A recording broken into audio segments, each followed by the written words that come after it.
Okay, so now once again we will start heat balance sheet. Heat balance sheet म्हणजे पहा आपलं balance sheet हे शक्यतो हा बँकिंग टर्म आहे. बँकिंग टर्म मध्ये काय राहतं पहा, तर एक आपल्या अकाउंटमध्ये अकाउंट मधून डेबिट होणारे आणि अकाउंट मध्ये क्रेडिट होणारे गोष्ट राहते. म्हणजे अकाउंट मध्ये येणारे आणि अकाउंट मधून बाहेर जाणारे पैसे राहतात. ठीक आहे, त्याचं राहतं ते बँक बॅलन्स शीट राहते. तसंच इंजिनच्या बाबतीमध्ये काय राहतं, तर heat balance sheet.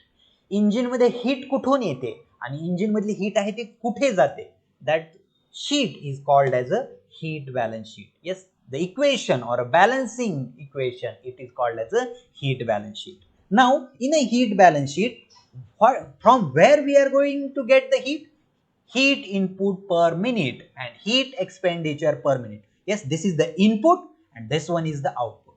Yes, heat supplied by the consumption of the combustion of a fuel and heat expenditure. Now there are various heat expenditures are there.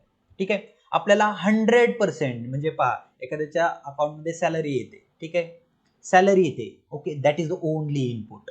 ठीक आहे, आणि तो काय करतो, तर कुठे बाहेर कोणाला रेंट देतो, रूमचा रेंट देतो, इलेक्ट्रिसिटी बिल पे करतो, दुसरा आणखी कोणता शॉपिंग करतो. ठीक आहे, असे आहेत ते नंबर ऑफ एक्सपेंडिचर राहतात. म्हणजे काय, हे this is the input and these are the output. नाव similarly heat input, only heat input is by the combustion of a fuel. Whatever the heat we are getting, that is because of the combustion of a fuel. Yes, heat supplied by the combustion of fuel. 100% heat is supplied by the combustion of fuel. There is no any other source of a heat input to the engine. Whatever the heat is supplied, that is supplied by the combustion of a fuel. आता expenditure मध्ये पहा, expenditure म्हणजे कशी बाहेर पडते engine मधून heat.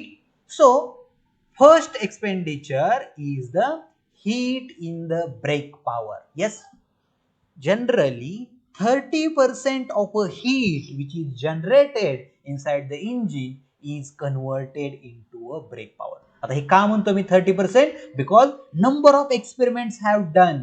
Yes, what is the heat input and what is the heat output, and the average is around 30%. So heat in the brake power, जेवढे heat engine मध्ये आहे त्यातली जी हीट आहे ती काही हीट आहे ती ब्रेक पॉवर मध्ये कन्वर्जन होणार आहे.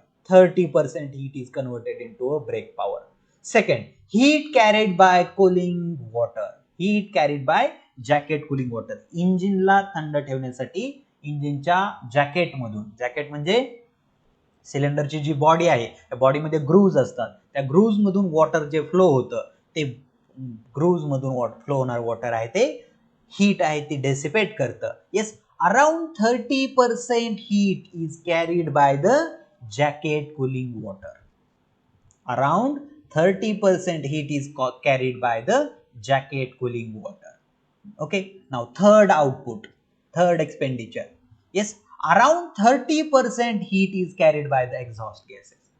Around 30% heat is carried by the exhaust gases and unaccounted, या तिन्ही मध्ये जी काउंट होत नाही. yes, heat unaccounted, this is the remaining because of the vibration, because of the loose part, because of the noise. Yes, because of these things there is a around 10%, around 10% loss is that loss is called as a unaccounted loss, or it is a also another name is the radiation error of observation. Okay, yes, radiation loss is also there. Noise, vibration and radiation, these are the losses. These losses are comes under the unaccounted heat. Okay, so these are the 4 ways for the heat to get out from the engine. Yes, so this is the input and these are the output, and this whatever the input is there, yes, whatever the input is there, that should be at the output. Okay, so 100% input, 100% output. Loss जरी असला तरी loss count केलेला आहे आपण इथं, त्याच्यामुळं दोघांची sum आहे ती ultimately whatever the input is there that should be at the output. There should not be mismatch between these two. Okay, म्हणजे पहा जेवढं बँकेत पैसे जाणार आहेत तेवढेच पैसे बाहेर येणार आहेत. ठीक आहे, त्याच्यापेक्षा जास्त येणार नाहीये. ठीक आहे. Okay, so this is the statement for the heat and this is called as a heat balance sheet. Okay, so I think you might have understood this thing. Heat balance sheet, input आहे ती एकाच साईडने major करतो आणि output आहे ते दुसऱ्या साईडने मेजर करतो. आता याच्यामधली प्रत्येक गोष्ट कशी मेजर करायची हे आपण पाहणार आहोत वन बाय वन. पहिल्यांदा का मेजर करतो हे पाहिलं. ठीक आहे, तर इनपुट किती आहे आणि आउटपुट किती आहे. ही बॅलन्स शीट का मेजर करायची हे पण सांगतो मी. तर आपल्याला इंजिनची इफिशियन्सी वाढवायची. इंजिनची इफिशियन्सी म्हणजे काय असतं, आउटपुट डिवायडेड बाय इनपुट. आता इथं काय आहे, तर desired output is the brake power. So we can reduce the jacket cooling water loss, we can minimize the exhaust gas loss, and we can minimize the unaccounted loss. Yes, and we can maximize the brake power. For that there is a need of a measurement of a heat balance sheet. Okay, so आपल्याला हे loss आहेत ते major करायचे आहेत आणि नंतर remedial action घेऊन हे लॉसेस आहेत ते मिनिमाइज करायचे आहेत. हे आहे ते आपण पाहणार आहोत. आता वन बाय वन कळून जाईल तुम्हाला कसे मिनिमाइज केले जातात ते. Okay, now first thing, heat supplied कशी मेजर करणार. स्लाइड आहे पहा समोर, पाहून सांगा कशी मेजर करणार हीट सप्लाइड. आपण कॅलरिफिक व्हॅल्यूची डेफिनेशन आहे ती 4 ते 5 वेळा मटेरियल आहे ते. माझा प्रश्न असा होता, heat supplied by the fuel कशी कॅल्क्युलेट करतात. सर्व काही तुमच्या समोर आहे, स्लाइड वरती व्हिजिबल आहे. फक्त मी प्रश्न विचारलेला आहे, वाचून दाखल सांगितलं तरी समजून जातं कशी काढतो. जर कॅलरिफिक व्हॅल्यूची डेफिनेशन जर तुम्हाला सांगता आली तर तुम्हाला डायरेक्टली काढता येते heat supplied by the fuel. Yes, I am waiting. CV stands for calorific value. याची डेफिनेशन आली की तुम्हाला heat supplied by the fuel definitely काढता येते. हा बरोबर Ganesh. MF into CV, this is the way to calculate the heat balance, heat supplied. Absolutely correct Ganesh. Okay, कारण ते समोर लिहिलेलं आहे, पहिलं स्टेट लाईन आहे. Okay, it is correct. Now I want what is this MF and what is this CV. If you get this answer, you are able to calculate the heat supply. ठीक आहे, जाऊ द्या, answer तरी द्या. युवराज आणि मारुती साखरे दोघांपैकी कोण आन्सर देऊ इच्छित. Yes, I am waiting. Yuvraj, Maruti Sakhare, कोण सांगणार दोघांपैकी. What is MF, what is CV. लिहिलेलं आहे, ते पण लिहिलेलं आहे, वाचून सांगायचं आहे. सर CV म्हणजे कॅलरिफिक व्हॅल्यू. हा, कॅलरिफिक व्हॅल्यू. ठीक आहे युवराज. MF काय असतो मारुती. तू नको सांगू आता, राहू दे, मारुती साखरेला सांगू दे. सारखाच लेफ्ट होतो तो, त्याला सांगू दे. Mass of fluid supply. Fluid नाही, फ्युएल सप्लाइड. ठीक आहे, फ्लुइड आणि फ्युएल फरक राहतो. फ्युएल. ठीक आहे मारुती. हे पहा, हीट सप्लाइड कशी कॅल्क्युलेट करतो, तर मास फ्लो रेट पहा किती फ्युएल देतोय. Mass flow rate of a fuel into calorific value. This is giving the heat supplied. So for that we should able to define the calorific value. Yes, I have defined multiple time calorific value. Calorific value is defined as the amount of heat liberated by the burning of a unit mass of a fuel. This is called as the calorific value. Yes, it is a amount of heat liberated by the burning of a unit mass of a fuel. This is called as the calorific value. Yes, calorific value multiplied by the mass flow rate of a fuel, it is going to give us the heat supplied. Definition of calorific value सांगते की heat liberated किती आहे ते आहे, पण per unit मास सांगते. जर त्याला मास न मल्टिप्लाय केलं तर आपल्याला मिळणार आहे total heat supplied to the engine. Yes, so if I am able to measure the mass flow rate of a fuel and if I am knowing the value of calorific value standard rahte. Okay, various labs are there, they are measuring the calorific value by using the bomb calorimeter. Yes, bomb calorimeter is the instrument for measurement of a calorific value. Yes, so by using that instrument we are measuring the calorific value of the any fuel. Yes, so we know the value of calorific value of a fuel, we can calculate the mass flow rate of a fuel. Directly आपण जसं major करतो petrol diesel, कसं आपण petrol पंपवरती measure करून घेतो, same meter can be used for the measurement of mass flow, okay, of a fuel. Yes, and we can calculate the heat supply. जर आपल्याला fuel किती सप्लाय केलं माहित आहे, त्याची कॅलरिफिक व्हॅल्यू माहित आहे, तर हीट सप्लायड मिळणार आहे. आता हीट सप्लायड मिळालं की पहिली गोष्ट झाली, पहिली आपला लेफ्ट हँड साइड इनपुट मिळून गेलं. आता आउटपुट पाहिजे. आउटपुट 4 आउटपुट आहेत आपल्याला. त्यातलं पहिलं आउटपुट आहे ब्रेक पॉवर. आपण ऑलरेडी डिटेलमध्ये पाहिलेलं आहे ब्रेक पॉवर कशी मेजर करायची. सेम मेथड वापरायची, वेगळं काही करायचं नाही. Okay, so we are going to use the brake drum dynamometer. Yes, rope brake drum dynamometer we are using. Yes, so there is W is there, S is there, R is the drum radius, 2 pi is the constant, N is the RPM. Okay, so we can measure the brake power. Okay, all other procedures are there. Okay, so this heat balance, heat in the brake power, we can measure by directly attaching the tachometer to the crankshaft. We can measure the RPM, and we can by using the drum. Yes, we can measure the torque. Yes, so we can get the brake power. So second power is over. First one is the heat supplied, second one is, these are the output now. First output is the brake power. Yes, we can measure by using the rope brake drum dynamometer, or electrical dynamometer can be used for measurement of a heat in the brake power. Heat as in the form of a brake power. दूसरा आहे पहा. Second one is the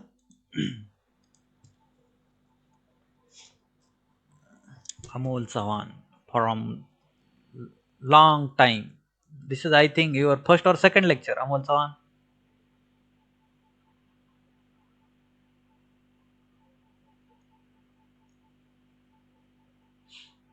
Be present. Okay, so now heat rejected to the cooling water. Okay, heat rejected to the cooling water. कशी major करणार आहे heat rejected to the cooling water? तर simple आहे पहा. पहिला फॉर्म्युला पहा, फॉर्म्युल्यावरून निम्म्या गोष्टी समजून जातात.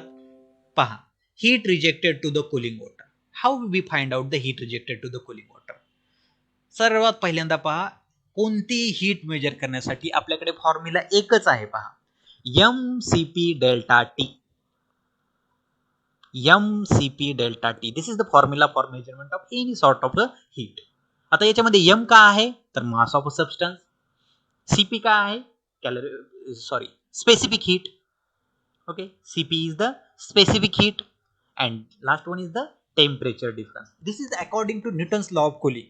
हा फॉर्म्युला कशावरून आलेला आहे, न्यूटन्स लॉ ऑफ कूलिंग वरून आलेला आहे. ठीक आहे. So heat rejected to the cooling water. So we are going to measure the mass flow rate of water in a cooling jacket. Mass flow rate of water in kg per second in a cooling jacket. Okay, so now we can measure the mass flow rate of water. आता हे सगळ्यात मास flow rate कसा major केला जातो, actually कसा major केला जातो हे तुम्हाला सांगतो मी. ऍक्च्युअली 1 लिटरची बॉटल घ्यायची थोडक्यात, किंवा 1 लिटरचं कॅन घ्यायचं आहे, काही जे इन्स्ट्रुमेंट अवेलेबल असेल ते. 1 लिटरचं मोजमाप असतं, मोजमापाचं जे इन्स्ट्रुमेंट आहे ते ठेवायचं आहे. ठीक आहे. आणि त्याच्यामध्ये जे कूलिंग वॉटर जे बाहेर पडतंय ते वॉटर आहे ते त्याच्यामध्ये घ्यायचं आहे. ज्यावेळेस तुम्ही त्याच्यामध्ये वॉटर स्टार्ट कराल, फ्लोईंग वॉटर, त्यावेळेस टायमर हा स्टार्ट करायचा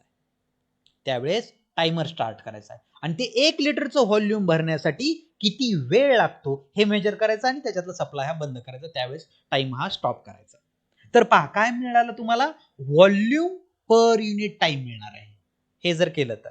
ठीक आहे, 1 लिटर भरण्यासाठी किती वेळ लागतो. So volume per unit time we are getting if I am multiplying by the density of water is known 1000. Yes, so if I am multiplying this density by the volume flow rate, I am going to get the mass flow rate of water in a kg per second. पहा, 1 लिटरची bottle घ्यायची आहे, पाण्याची बाटली 1 लिटरचीच असते. जर instrument नसेल available, approximate major करतोय आपण इथं पण. ठीक आहे, इन्स्ट्रुमेंट प्रिसाइज पाहिजे असेल तर इन्स्ट्रुमेंट घ्यायचं. ठीक आहे. ओके, त्याच्यामध्ये पाण्याचा सप्लाय इंजिन मधून जे आउटलेट बाहेर टाकून देतो आपण, किंवा ते रिसर्क्युलेट करतो, ते आहे ते काही सेकंदासाठी, जोपर्यंत ते 1 लिटरचं भरत नाही तेवढ्यासाठी ते त्याच्यामध्ये बॉटलमध्ये घ्यायचे, मेजरिंग इन्स्ट्रुमेंटमध्ये घ्यायचं आहे. ठीक आहे, त्याच्यासाठी लागणारा टाइम मेजर करायचा आहे. You will get the volume flow rate. Once you get the volume flow rate multiplied by the density, you will get the mass flow rate of water. Okay, now first thing is known. Now Cp of water, this is the constant. Cp of water, specific heat of water, this is the constant. Its value is a 4.18 kilojoule per kg Kelvin. Specific heat of water, it is the value is a 4.18 kilojoule per kg Kelvin, and this is the constant. Now remaining thing are the only two things. Yes, temperature at the outlet आणि temperature at the inlet. इनलेटला temperature किती आहे, engine मध्ये पाणी जाण्याच्या आधी temperature किती आहे आणि इंजिन मधून बाहेर आल्यानंतर किती आहे. Increase in the temperature. Okay, increase in the temperature, if you are able to measure, put here increase in the temperature, Cp value is constant, mass flow rate you have measured, you will get the heat rejected in a cooling water. Heat rejected to a cooling water. Okay, so this is the way to calculate the heat rejected. आता याच्यामध्ये CpW हा constant म्हणतो. आता Cp म्हणजे specific heat. Specific हीटची सुद्धा definition मी 4 ते 5 वेळा सांगितलेली आहे. कोणी सांगू शकतं का? पहा, झालं, बस करतोय आपण. हीट रिजेक्टेड टू कूलिंग वॉटरने एक्झॉस्टची हीट आहे ते आपण नेक्स्ट लेक्चर मध्ये घेऊ. कोणी सांगणार का? Heat rejected to the cooling water. CP definition of CP, that's it. हे आहे ते पुढच्या लेक्चरला रिव्हाइज करू आणि heat rejected to the exhaust घेऊ परत. सांगताय का कोणी? मी पण नाही सांगत आता. सीपी वॉटर मी 3 ते 4 वेळा सांगितलेला आहे. 4, 5, 6 किती वेळा सांगितलं माझ्याच लक्षात राहत नाही, बऱ्याच वेळा सांगितलेलं आहे. आता असं करू आपण, हे लेक्चर आहे ते मी इथं स्टॉप करतोय. 11:30 वाजत आलेले आहेत. You can mark your attendance in a Google classroom. Link 30 राहणार आहे. ठीक आहे, बऱ्याच दिवसानंतर आता करता. हा बोला. हा बोल साक्षी. Cp म्हणजे main specific heat of exhaust gases constant pressure. Main specific heat नाही ना, असा नाहीये definition. Heat of exhaust gases नाही, एक्झॉस्ट गॅसचा तर काही संबंधच येत नाही. तर सीपी हा प्रत्येक सबस्टन्सला असतो. सीपी हा प्रत्येक सब्जेक्टला असतो. पहा, ट्राय करा. नेक्स्ट लेक्चरला तुम्ही सांगायचं. नेक्स्ट लेक्चर आपलं उद्याच असेल. उद्या तुम्ही सांगा आणि त्याच्यानंतर तुम्ही सीपीची व्हॅल्यू डेफिनेशन सांगायची. इंटरनेटवरती टाका फक्त, स्पेसिफिक हीट डेफिनेशन करेक्ट मिळून जाईल तुम्हाला. ती पहा, तुम्ही मला सांगा आणि नंतर आपण पुढे जाऊ. आज आपण इथंच थांबतोय. You can mark your attendance. आतापर्यंत जेवढं झालंय हे सोडून, हे सीपी सोडून, बाकी कोणताही डाऊट असेल तर तुम्ही परत विचारू शकता. आपण त्याच्यासाठी 5 ते 10 मिनिटं आहेत आपलं पुढचं लेक्चर चालू होईपर्यंत. I am waiting. ज्यांना सर्व काही समजलेलं आहे they can leave this meeting and they can mark their attendance in a Google Classroom. ठीक आहे, कुणाला काही डाऊट असेल विचारा, नसेल गुगल क्लासरूम मध्ये जा, अटेंडन्स करेक्ट मार्क करा. आपण आजच्या लेक्चरला मोर्स टेस्ट आणि हीट बॅलन्स शीट हे 2 टॉपिक हे शिकलेलो आहोत, त्यामुळे ते टाका त्याच्यामध्ये. मोर्स टेस्ट आणि हीट बॅलन्स शीट नेक्स्ट लेक्चरला पण कंटिन्यू राहणार आहे. नेक्स्ट लेक्चरला जरी टाकलं तरी चालेल. सर तुम्ही लेक्चर स्टार्ट होण्याआधी काय आहे? बोला. माईक ऑन करून सांगितलं तरी चालेल. बॅकलॉगच्या एक्झामचं मी बॅकलॉगची एक्झाम कंप्लीट झालेली आहे. आता MSBT ची एक्झाम स्टार्ट होणार आहे. MSBT ची एक्झाम आहे ती आता उद्यापासून स्टार्ट होते. ज्यांना MSBT ची 55 लोक आहेत ते MSBT ची एक्झाम देणार आहे. ठीक आहे, त्याच्या बाहेरचे दुसरं कोणालाही अलाउड नाहीये MSBT ची एक्झाम, कारण त्यांना ID पासवर्डच येणार नाही. 55 लोकांना ऑलरेडी मेसेज पोहोचलेला आहे. त्यांनी मॉक टेस्ट दिलेली आहे. ज्यांनी मॉक टेस्ट दिलेली आहे त्यांचीच एक्झाम 6 ते 15 ऑक्टोबरच्या दरम्यान होणार आहे. ठीक आहे, ज्यांचं इतर बॅकलॉग वगैरे आहे त्यांच्यासाठी सेपरेट सर्क्युलर येणार आहे.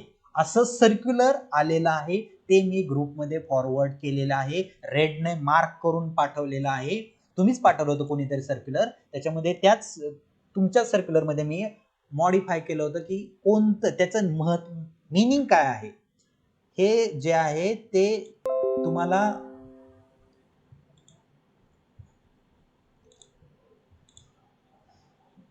एक सेकंद, हां सांगतोय मी, एक सेकंद.